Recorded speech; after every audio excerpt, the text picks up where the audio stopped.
We all know that the landscape of college sports has changed dramatically with the advent of NIL and the transfer portal. Now, how much do both of those fuel the other and create this massive change in the landscape? A lot of people will use these as a boogeyman for any sort of negative issue that happens in college sports. But there also are some positives. Players being able to actually cash in on their name, image, and likeness and be able to have more freedom and autonomy. Now, it's not only what this does to the actual game, the teams, and the players, but also how has this shifted the landscape of covering college sports?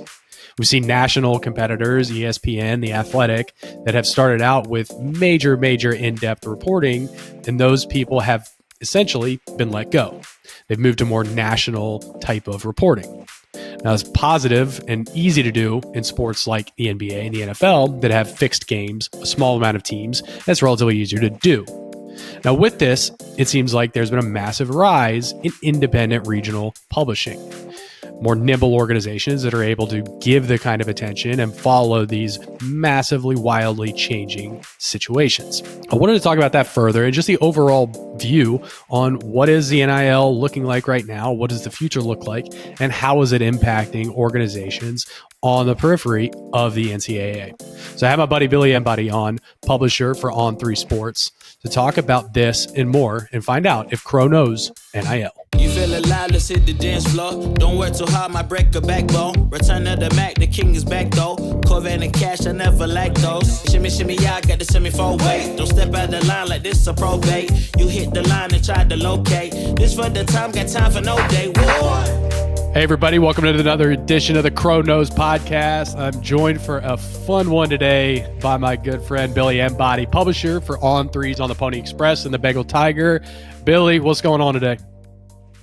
Not much, man. Thanks for having me. Of course. Excited to have you here for a really unique perspective. So I wanted to get into a couple things. I think a lot of people talk about NIL and we just kind of talk about surface level, or we have an idea of what's going on. But I wanted to get under the hood a little bit and talk about really the business of NIL and like how that's really affecting things in the recruiting landscape, football, basketball, things like that overall. But it's still a relatively new thing. It's changing pretty rapidly. It's become, I think, a little bit of a bugaboo and kind of like the boogeyman a little bit for that a lot of people are blaming things on when it's convenient. But can you give us a little bit of just a 30,000 foot view of what NIL is currently in its form right now? Yeah, I think with NIL right now, you have two different avenues of pursuing it from both a national talking about it standpoint, and two different avenues where programs, schools, players are also doing that business, so to speak. But I think one avenue is pay for play. I mean, that is what it comes down to. That's why it's here. It's not because somebody looked at college athletes, and in particular your football and your basketball and your kind of celebrity-like athletes, and said, wow, you know what? I've got to have them for my Mercedes-Benz dealership. Let's go ahead and make this happen. This is strictly what, in terms of what caused NIL, because you have players that are making plays on Saturdays for their college football teams or on the hardwood or whatever. And programs, in particular schools and boosters, want to be able to say, okay, we're going to go out and get the best. And the way we can do that is by opening Pandora's box of legalizing athletes to make money off of their play for, in that one avenue. That is the root of what has brought this to the forefront of college athletics. And the other aspect of it is if you're a musician in college, whether you're on scholarship or not, you can go out and sell your albums. You can go out and sell your music, or you can go out and paint something and sell it for thousands of dollars, and no one's going to stop you from doing that. You're going to be able to capitalize on that, just kind of like the general business market is. And so there is that avenue where there are certain athletes that you look at, like Olivia Dunn at LSU, who is, I think she's probably made the most off of NIL out of anyone. she is a legitimate celebrity that established herself as a celebrity before she ever stepped foot on a college campus. She's the face of Fiore. She just signed another deal with Nautica. She pubs all sorts of companies out there now. And she is a celebrity because she built herself that way. And she built her own brand. And LSU, as big of a platform as it is for her in terms of their support and being a gymnast at LSU, it's one of the best programs in the country. She doesn't need LSU in that sense. They've been able to, of course, support her, but she was already a celebrity when she stepped foot on campus. So there's that avenue where some player or athlete or competitor can be a celebrity at the same time and make money with legitimate business deals, as you see with some of the smaller sports like a gymnast or some women's basketball, things like that, where they've become celebrities and they can take advantage of that in a true business sense, because the pay for play is a lot of that is your stars in college football or just your general players on the roster and acquiring talent. But when you divvy it up, you're looking at pay for play heavy in football. You have a few true celebrities, Heisman Trophy winner, things like that, that if they return to school, they can make money and really capitalize. And then you also have the kind of celebrity traditional marketing dollars that you see from people agreeing to deals and things like that. But, that is the two kind of avenues that I see it as of now to really kind of simplify it. And it muddies the waters a good bit. You can get players that are well known locally who have agreed to deals probably because they're playing for X school and they make sense locally. But if a normal business deal, they might not bring anything to the table with, a few hundred followers or not a big platform. But if so-and-so off of X team can do a deal locally, that's a way for those local businesses to align with these colleges, which are big brands and the athletes on them, and also kind of make a semi-marketing play there, especially through social media. Yeah. This is my favorite time of anything in related to business in any way, which is we're in this weird gray area where everybody has to pretend like it's something it's not. And so I was like, for most people that know NIL, know, hey, this is not affiliated with the school. This has nothing to do with the performance on the field. These NIL collectives will swear up and down, no. Hey, we're going to give them this money whether they came to the school or not. And we all get to pretend like it's completely separate and has nothing to do with you coming to play at this school. And so there's a lot of negatives on it, but I think you just mentioned a couple really strong positives that I'm really interested in, which is one, look, we can argue all day whether the school should be paying the players or not. Ultimately, players, student athletes are getting money in really a pretty simple way, which is good. That's the thing. Everybody's kind of on the same page on that. And then you get a benefit for especially like football and basketball to a lesser extent. But if you look at a lot of the quarterbacks that are in that, would normally be like 4th, 5th, 6th round picks that don't get big money in the NFL. They don't get guaranteed contracts. And so they're looking at this as, all right, we saw a bunch in the transfer portal this time around. They can say, all right, well, I can stay one more year in college, either improve my draft stock and get a decent payout. But is that something that you think is going to be around a while, or are we looking, a couple years down the road where this seems to change pretty dramatically? I think it's going to change, and it's going to have to, because it is not necessarily sustainable in the grand scheme of things, in particular for, let's say, 90 to 95% of colleges. You see in Ohio State and what they did with their collective after losing to Michigan again and being motivated by them winning a national championship. They went out and got Quinshon Judkins from Ole Miss. They got Caleb Downs from Alabama. They went into the portal and got some straight up They would dudes. full George Steinbrenner, New York Yankees. Yes, exactly. And so you can see that, and they can, with their alumni base and how much money their university makes off of athletics and sponsorships and all those things, they can sustain and they can weather this current climate a little bit better than other schools. And they can tout that, and they can probably have a $10 million a year collective and not sweat it too much. but other schools are going to either not see enough of ROI from winning on the field, and boosters are going to tire of it in some cases. And that goes for some, plenty of schools in the Power 5 ranks, which is really where you see the money tossed around that is pretty obscene on some levels.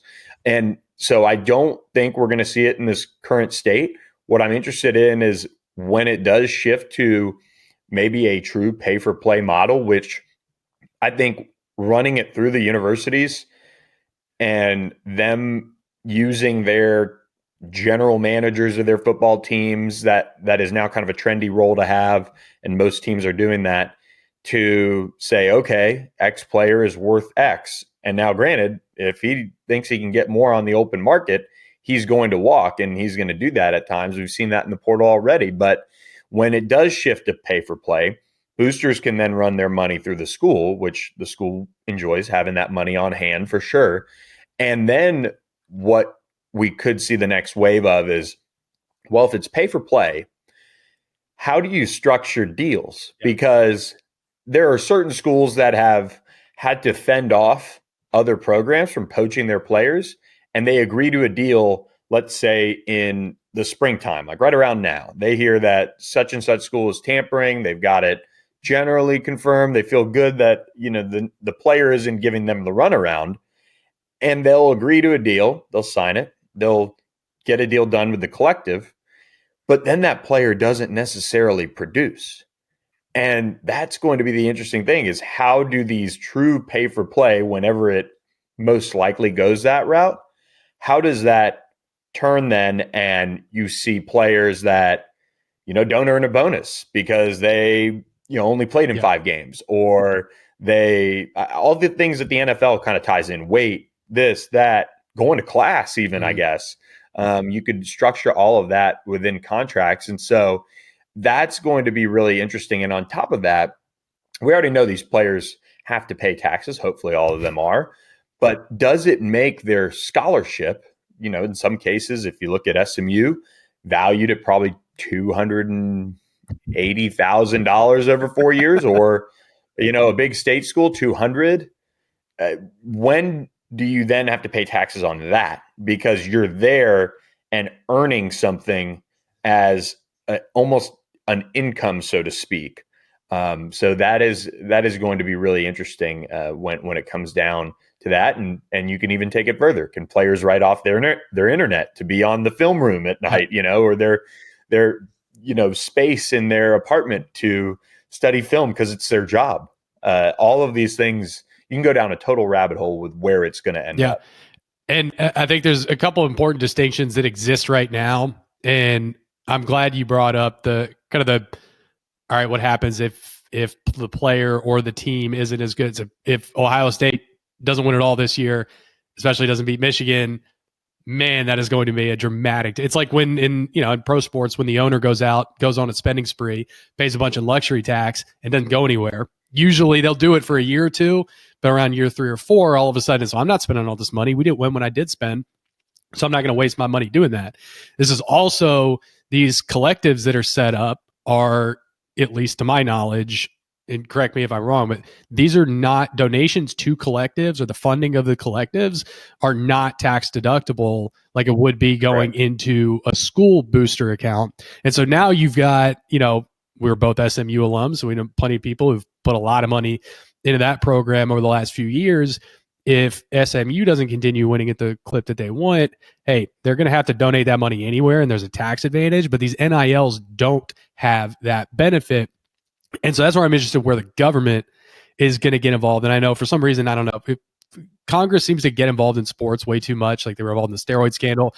I don't understand why why the government needs to get involved in that. But can you talk to us a little bit about, at least to your knowledge, like right now so far, like what's the government involvement, if there is any? And I know that schools are looking to the government to get involved. I think that's mostly just so they can keep their hands off of the things, of a decision. So talk to us a little bit about that if you can. Yeah, I think the government involvement is mainly because these are public universities for the most part. I don't see too many. You'll see leaders from other schools go in and talk about it as experts in the field, so to speak, because they are impacted, from privates.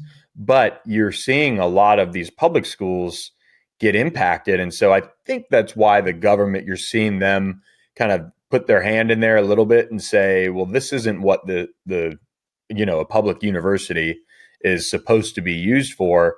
And so it's gone all the way up to Congress, which is just, nightmare zone. They've got different things that they probably should be worrying about a little bit more, but it probably needs a little bit of regulation. I think the issue is we're not seeing the full understanding of what is at play Right. here. I think because I mean, you just have people that aren't in it Yeah. every day. They're coming in as, you know, supposed to be impartial arbitrators in a way, and they're trying to walk through what is best for this, sport and sports that are out of control in terms of spending money and running it all through collectives. I think you kind of brought up a good point there with the schools that aren't seeing ROI, the schools that can't help their boosters that are having to donate to NIL collectives because it's not written off.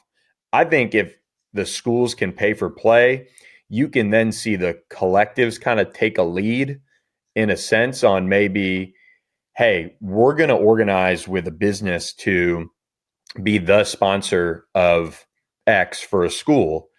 And that business then can pay the school to be a sponsor. They can write that off of their budget. And then you can see that probably take the right course. Like I think of car dealerships locally for any school. And you say, all right, well, you already have an official car dealership of or car whatever for a major college. I mean, pretty much all of them have them in some level. And you can then say to that car dealership, okay, you have your existing deal. That gets you all sorts of signage, mentions, tickets, whatever. Let's take it a step further. An extra 50 grand a year is taking care of a starting, at the high Power 5 level, either an existing starting player or you're bringing in somebody who is going to be a solid piece for you.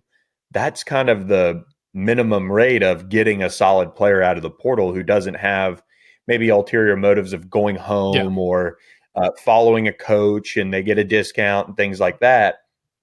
Once you get those businesses, you could then say, okay, let's build off of this local, sandwich shop that has a owner that already donates to the collective. Well, he now runs that through his sandwich shop, gets a mention on social media from the school, from the athlete, boom, 25 grand from that sandwich shop run through the Yeah. owner who was already donating. So it is, I think that's where the regulation probably needs to come into play is the public schools are the ones Yeah. that, do have government oversight and it needs to be wrangled in a way. You brought up car dealership as SMU alums. When it comes to college football, it always comes back to a car in some way. But you did mention a couple things there that I thought you brought up the portal. How much of this NIL rush, and obviously there's part of it is just because it just happened, but would the NIL results be the same if we didn't have the transfer portal being as crazy as it is? I don't know about results.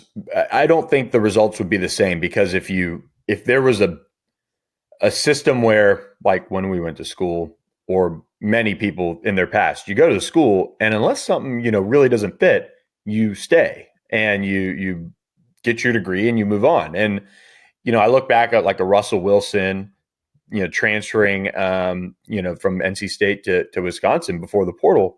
Very normal. He graduated and he said, you know what, I'm going to move on. And he led him to a Rose Bowl, obviously went on to his, NFL career. And that's kind of how I envision how it should be. Coaching changes maybe aside, but you have so much of a push for freedom for the athletes, but these are also 18, 19, 20-year-old kids. And I would just say from my biased opinion that unless there's a coaching change, unless you graduate, you should be picking a school because you feel good enough about it to graduate and get a degree from it, or get you out in 3 years and go to the NFL. But that should kind of be the push from people around these athletes. But it's all viewed as a money grab right now, which is therein lies the issue. And so I think you would still see high level NIL plays for elite level high school recruits. And then I think you would see high level NIL plays in rewarding players that play well. And once it becomes pay for play, legally, I think we could see a better situation when it comes to the portal and how wild it could be. There are a few guys every year that are going to get poached and they're going to leave a lower school to go be a solid star type of player at a bigger school. But you're not maybe going to see too many players say, man, I had a good year last year. I rushed for 800 yards. I had, 8 touchdowns. I'm, 1A, 1B in the backfield. By the way, the school just took care of me. I'm going to make 75 grand, 100 grand this year. That's a good situation to be in. Why would I leave? But right now with the portal and how easy it is, you can see that same player say, you know what? I can go somewhere else and just get paid. And it can, if it's pay for play, I would hope if this is all going to be regulated and all that stuff, that we're going to see almost NFL level tampering rules and laws be put in place. Sure. I think that's the issue with the NCAA right now, is that these schools, I mean, you look at it from even the issues going on with Florida State and the ACC. I mean, the schools have realized they should fight everything the NCAA does, or they should fight everything they can, because NIL, for the most part, has kind of realized that it is all a free market. So you can do whatever you want to do right now because there is no regulation. But have you ever seen somebody get in trouble in the NBA and the NFL for tampering with a player? I mean, that's talking $1 million fines. You're talking losing draft picks. You can lose scholarships. And that's where the NCAA has no footing to stand on. But if it's regulated and it is run through the government as some sort of oversight regulation, however it works, that's where it needs to get to. It needs to get to a point where coaches are scared of messing with another team's locker room and roster, and you lose scholarships, you lose gate revenue, things like that. That's where the penalties have to be really, really intense. I mean, even Florida State got hand slapped pretty hard on working with their collective too directly, in particular when it came to recruiting transfers. So we see some of the schools really start to get, their hand broken, for lack of a better term.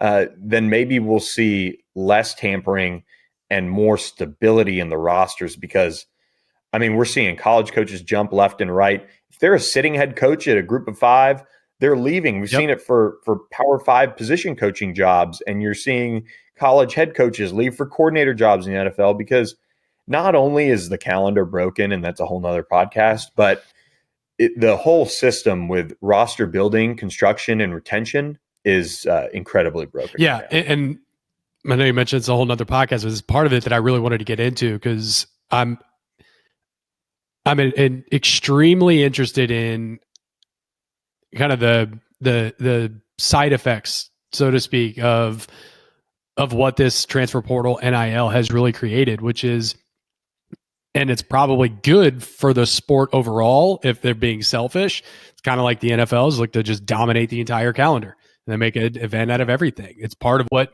I think the most popular part of the NBA, for instance, isn't the actual games. Their ratings are down. This is the only live event sport or live event media entity that is down, but they dominate off-season conversation.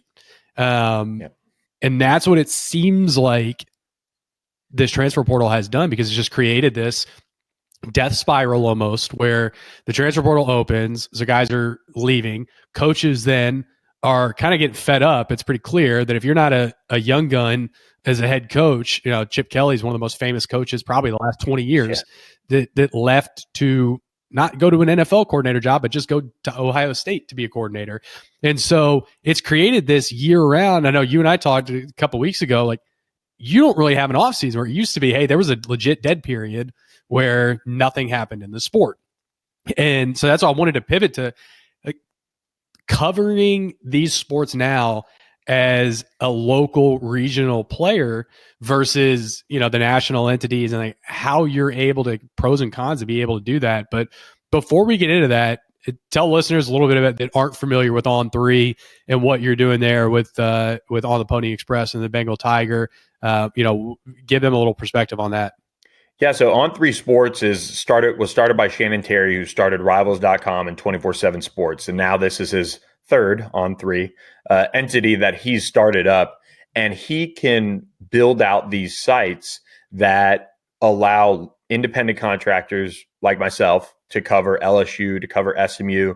There are some sites that he's brought on the network that are kind of OG network sites, like a War Chant covering Florida State. I mean, if you mention that to a Seminole, I mean, they will know what that is. And they're sites that have been built on subscription subscribers wanting to join a message board with Inside Scoop. That goes back 20, 30 years now.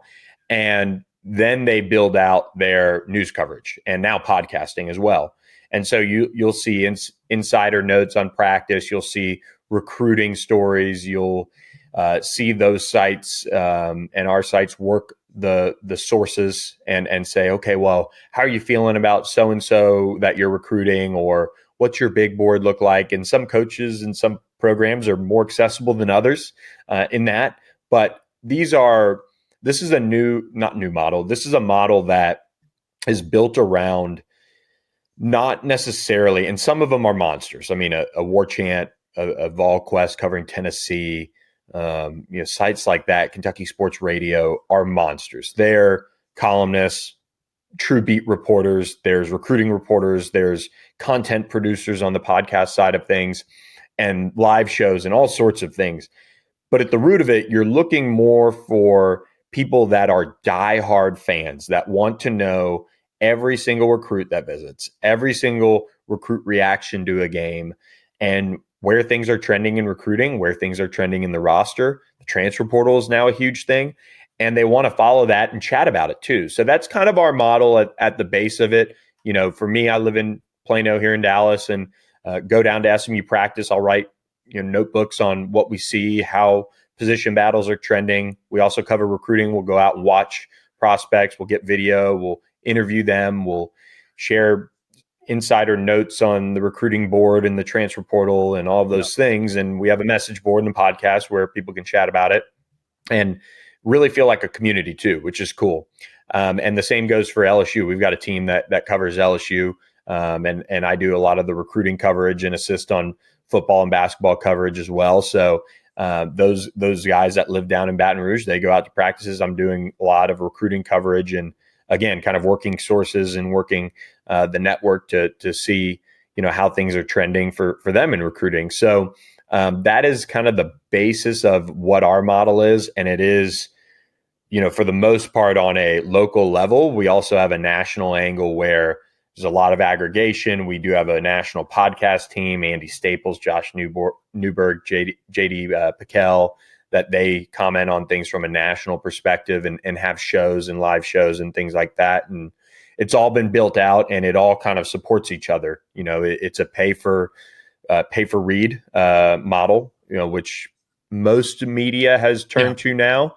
And it kind of walks the line of, not being like, I see select either local or even national sites that are not pay for read yet and subscription model. And you're often inundated with ads. It's a wonky experience. It'll autoplay a video no matter what.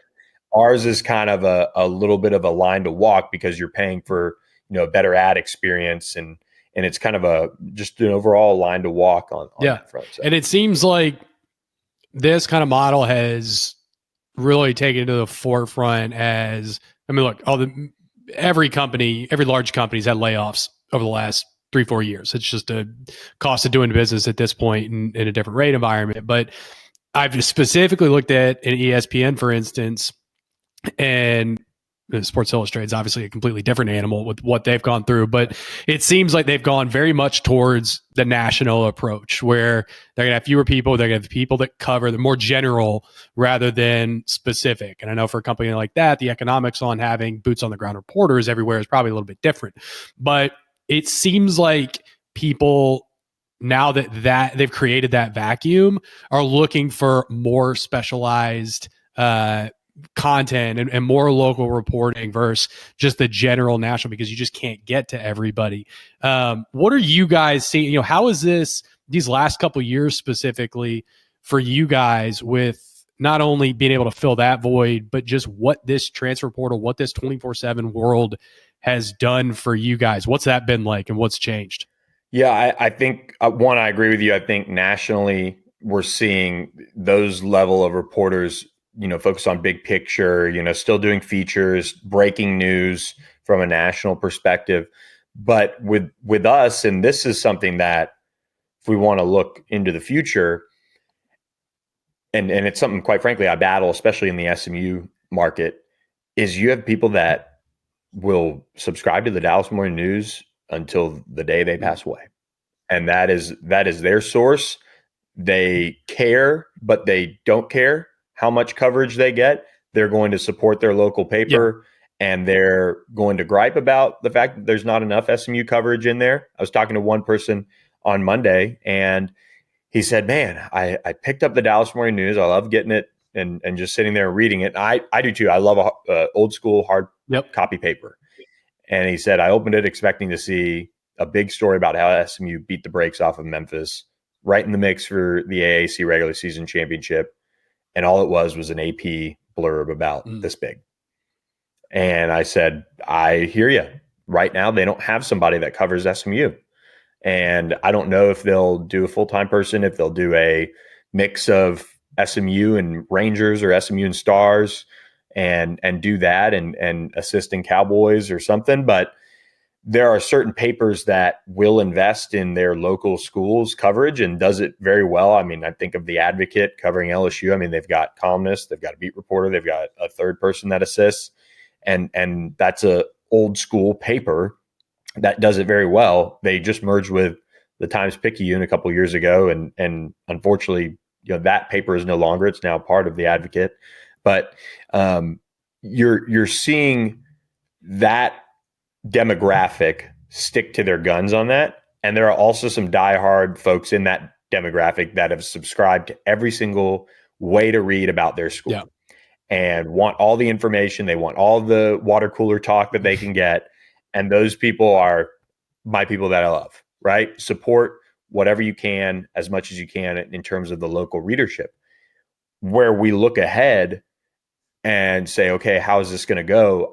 In terms of how I project, I'm sitting here looking at SMU in particular and saying, okay, SMU is now in the ACC. They're coming off a conference championship. Basketball's on the rise. Transfer portal recruiting, NIL, people are loving it.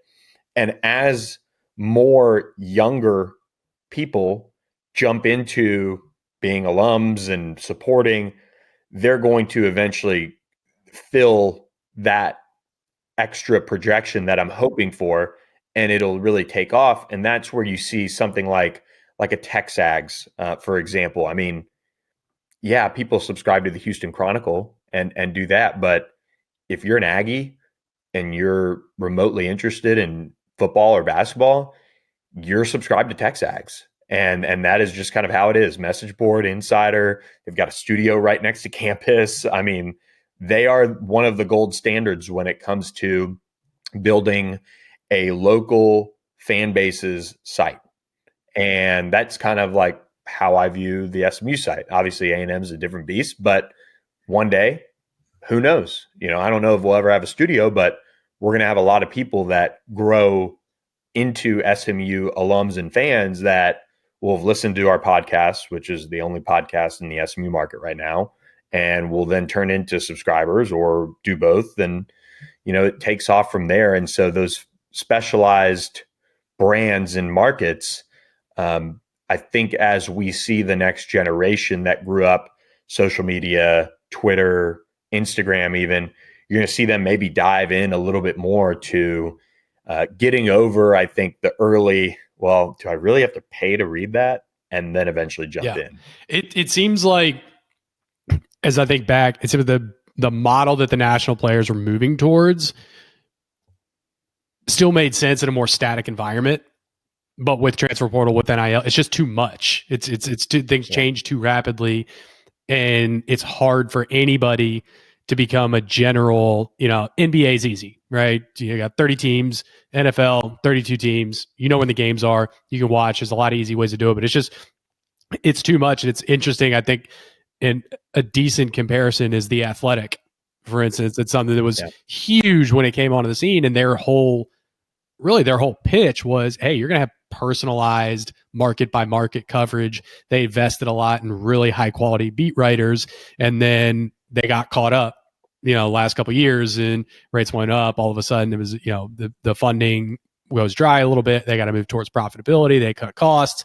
And so it seems like it's really hard to start out with that model and maintain it versus what the more regional players, building up that way, are able to do, which is really interesting. I think it's a lot more fruitful. And yeah, you mentioned, some generations are a little more interested in the things like the message boards and stuff, which for you and me, we were in that Coach T generation, which I don't know if they had that where you were, but it was huge in Tennessee. I'm sure they had a version of it, but the old school message boards where everybody would post anonymously. I know it's a big part of what you guys do, and it's a pretty impressive community there within the message boards. But you mentioned the podcast too, the On the Pony Express podcast, which has been great.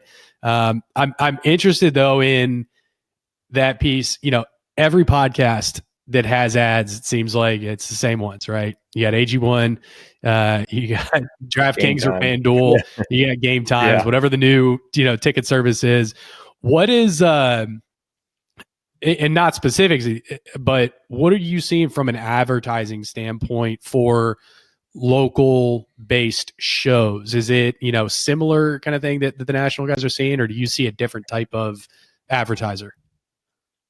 Yeah, it obviously varies by market. Like I know, for example, our Nebraska site does one podcast a week, and it's a big production. I think they go live. I could be wrong. Pretty sure they're sponsored by one of the car dealerships. They got another sponsor, and then I think when they plug it into whatever platform for the podcast, they drop in a couple of the usual suspects, so to speak, on the ad side of things. The thing about, I think, podcasting and its ROI, and just from me kind of watching it, is I have to find a couple good sponsors a year for me to say, all right, this is worth prioritizing. And it's become now, it's funny how people talk about the podcast, that when it's on the Pony Express, which is a subscription site, and I post it, and people are, usually they feel like it's a good pod or whatever, they'll be excited, but it's also free. It's not like it's an arm for me to almost advertise and get maybe a few people paying attention to our website, but at the end of the day, it's free. And if I have a good podcast that I think back to some of the ACC buzz ones, and talking with the Brett McMurphy or Ross Dellinger during the heat of it, and I could go back and look, and those are, you can look on YouTube alone, because your Megaphone, which is what we host our podcast on, I can see, $100 a month with my best month of just the usual plugged in ads. But when you get on YouTube and you say, okay, all right, how much did that video make? Those good podcasts, and also, press conferences during like an OU week, SMU OU week, those videos are making, $20 a video. And so now that pays for, if you think of like a minimum wage, like that pays for my time. If I'd spend an hour recording it, a little bit longer editing, cool, that I'm feeling good.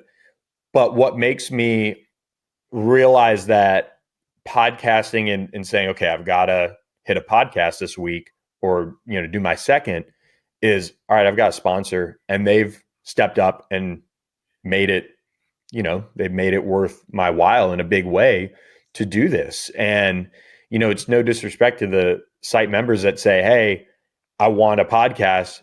It's free. I'm giving away, I could be writing more inside scoop that you're paying for, but people just love it. And I think they feel a connection, which is good. It's all a balance. And so that is where, with the SMU one in particular, that I've gotten lucky, where we have two great sponsors in Epic and Status Jet that have really taken, and Big Game USA, but it's a little bit different deal. It's kind of commission there, where they've said, all right, we're going to step up and sponsor you. And we just want to mention here or there, or Epic is a sponsored piece of true content. And it's a great deal. And it makes it more fun in the Epic way. And the Status Jet has just been an awesome partner for us. And so that's where it's like, okay, you've really arrived when you can have people that want to support you like that. And, we're still trying to find the right fit on the LSU market, but we also have multiple sponsors that are great to us that all, with our team, we have, 2 to 3 usually pods a week, sometimes 4 in season. And we can hammer those out, and it's worth it in that respect. But we're also getting pickier because, a monthly deal where, like, and I've turned down some for even the SMU site, where I've said, man, like, I've got to record 1 extra pod a week to hit, $200 a month from this sponsor that I don't have a tie to, who's reached out. It's not inundating, our subscribers too. Too bad. And the video piece is really hard to kind of walk a line where, record a 45-minute podcast. I can see the average listen length is 17 minutes on some. So they don't even hit my second ad read at some points for, some of the sponsors, or they don't hit the second video ad roll. So it's then I'll cut a piece and say, well, I know the back half of that pod was me talking about the offensive line and previewing it for spring. Let me just cut that video and just put it on the YouTube channel, and people can actually see that. So you need content, almost editors and producers, to kind of take all of that off your plate. It's pretty wild. It's I for instance, I listen through your ad reads on the SMU pod, but it's different because you know that it's somebody that is more connected with the actual community, more connected with you versus, hey, we got Ringer pods or ESPN or whatever, those pods. Like, I know what it is. I can blow right through it. I know these guys don't care. And they're reading Verbo one week and then, bashing. Mugs and jeans. Exactly. Yeah. So it's a totally different world. Coming up on the end here, and this has been a really fun conversation, and I have a feeling I'll definitely want to have you back throughout the year. But I always finish up with the Mount Rushmore segment, and this is a pretty easy one given our topic today. And so I want to hear who your Mount Rushmore is for best college football teams of all time. Well, number one is the 2019 LSU team. I mean, I spent so much time around that team. I thought it was awesome. Just how it came together, the stories. Honestly, Ed Ogeron was great to me, but you think about, and I do not mean this as a slight to him at all, because he put the team and he put the coaches together, but nobody thinks of Ed Ogeron as a Pete Carroll with his USC team. But they won a national championship because they got Joe Burrow and they put together this roster, and they hired a quality control coach from the Saints and Joe Brady to come in and kind of bring the offense up to speed. And it was this perfect storm. And so I think that's just an incredible roster of players who, it's unbelievable. Quite honestly, I went back. I think it was like 2 weeks ago or something. I was just down a college football rabbit hole and went back and looked at that roster. And I got the same feeling that you get when you go back and look at those early 2000s University of Miami rosters. It was like, holy crap, there's just one after the other. Yeah. And I mean, I think of what they did to Georgia and Oklahoma and their, last 2 games before they played Clemson in the national championship. I mean, that was sick domination. So I side with the 2019 national championship team for LSU there. My number 2 team, and honestly, 2 through what do we have? 4. 5, Yeah. 4. 2 through 4, I could probably just completely mix up, but I am with you on the 2001 Miami team. I thought that team was unbelievable. Just Ed Reed and Ken Dorsey and Willis McGahee and all those guys, and what they did was so dominant. I love that team. The fun thing with those teams is always looking back. You always when you're going back and looking at Miami, early 2000s Miami, always make sure that you go and look at the rushing totals, because you'll see that they have a former All-Pro NFL linebacker usually at fullback for some reason. I think it was DJ Williams one year, and they had one other linebacker that was just, as a freshman, just started at fullback because they were that good and that deep. Yeah. And then one of my Miami team, I remember watching them early. Like it was just second grade, I think. But the USC 04 team I was in middle school at that point. I think, I was in middle school, and I remember watching that team, and I remember watching the Bush Push, and I stayed up late for that, and Matt Leinart and that whole team was awesome. It just so good. Give Reggie Bush the Heisman back. And then number 4 is a team that was before when I really started watching, but the Nebraska team in 95 is one of my favorites. And also because I think probably the best football player in college football history is Tommy Frazier, and played with him on NCAA, and you turn into the history legendary team mode and just run the wishbone with him. And I mean, so good. So good. Those are all amazing. I mean, most of those, the ones that I would have thought about, I was partial to those early 2000s teams. But yeah, I mean, LSU is an unbelievable one to be able to this quickly be able to look back and recognize how incredible that was. So this has been awesome, man. Give us close things out. Give us some plugs. Where can we find you? Either where can we read you? Where can we hear you? Plug everything. Yeah, you can find us at ontheponyexpress.com for our SMU coverage. We've got myself, Jordan Hoffeditz, and Kevin Lonnquist covering the Mustangs as they go into the ACC. Gosh, I'm so ready for the ACC thing to be done. And then thebengaltiger.com, where myself, Shea Dixon, and Matthew Bruni cover LSU, whether it's football, basketball, baseball. Always fun to be on that board. And you can actually join the sites for just $1 for your first 2 months using codes SMU1 and LSU1. That's SMU the number 1, LSU the number 1. So awesome. Well, thanks a lot, man. We'll look forward to having you on and breaking down more of these ins and outs as these things progress. But appreciate your time, and look forward to talking to you soon. Absolutely. Thanks so much for having me. It was fun. All right, man. Take care.